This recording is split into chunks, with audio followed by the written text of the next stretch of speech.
All right. So one thing I want to show you about this tool is that there's this microphone here. Okay. At any point in your direct observation, you can actually select this microphone, and you can record an event. Okay, so you can record an event, and I'm just going to go ahead and do that. So I'm sitting here recording an event. I'm going to go ahead and stop it, and at any point in time, I can record that and save it. Okay. So when would you record an event? Well, you'd record an event when something happens and you may have a question and you may not be certain about how to categorize something, so you might want to record a note or a memo to the research team. So there's a number of reasons for why you might actually record a message to the research team. That recording gets attached to the key that you pushed. And so that'll be attached to this specific key, and they'll be able to look at your timeline and see those comments and take notes from them. Okay, so we basically covered the location screen, jumping back to the location screen with this key, the memo key or the voice memo key here, being able to attach a voice memo to a key when you have a question or an issue or something you want to flag.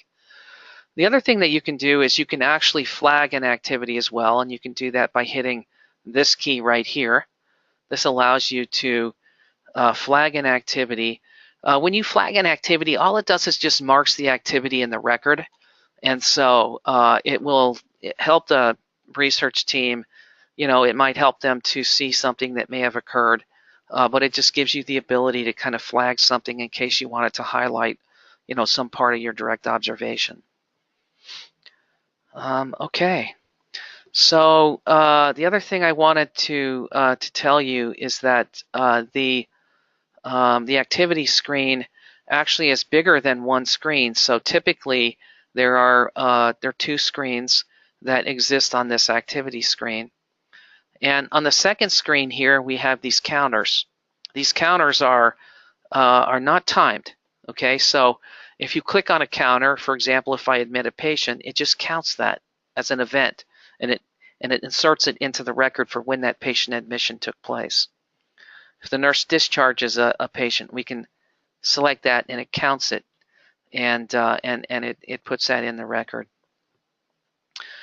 You can click these keys at any point in time in your data collection. Okay, so you're not limited by when you actually click these keys.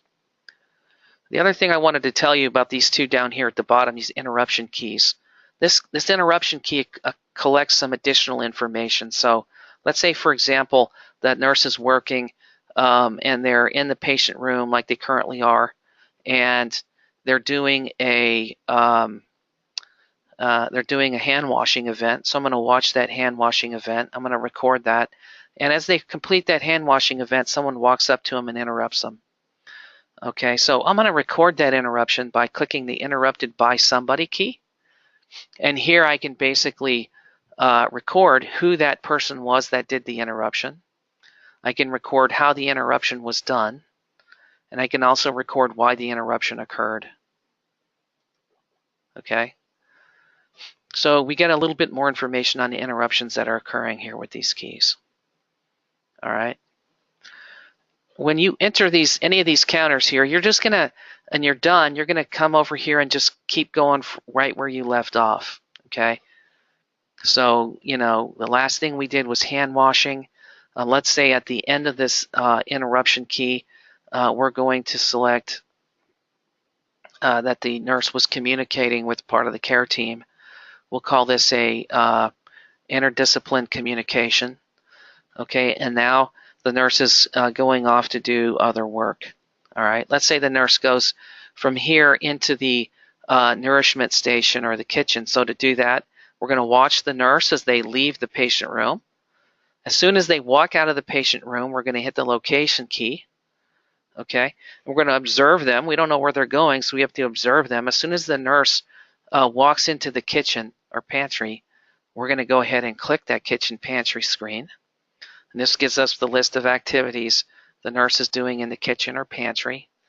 And we're going to we're going to charge this time to walking. So as soon as they enter that kitchen or pantry, we're going to charge that time to walking. And now we can record what they're doing while they're actually in this screen in the kitchen or pantry. Okay. So in this case, they're doing we'll say they're doing a food or beverage activity. When they complete that and they begin, basically they're going to complete this activity and start walking out of the patient room. So we're going to record that food beverage activity. I'm going to say RN not required. This may have been able to be done by some other resource. Okay.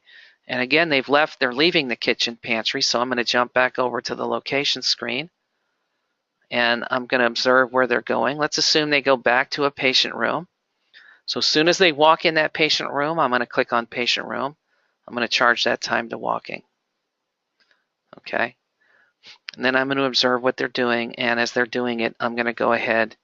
In this case, they're doing an ADL. And that ADL is going to be setting up meals. So we're going to watch them set that meal up. At the end of that, we're going to hit this key right here.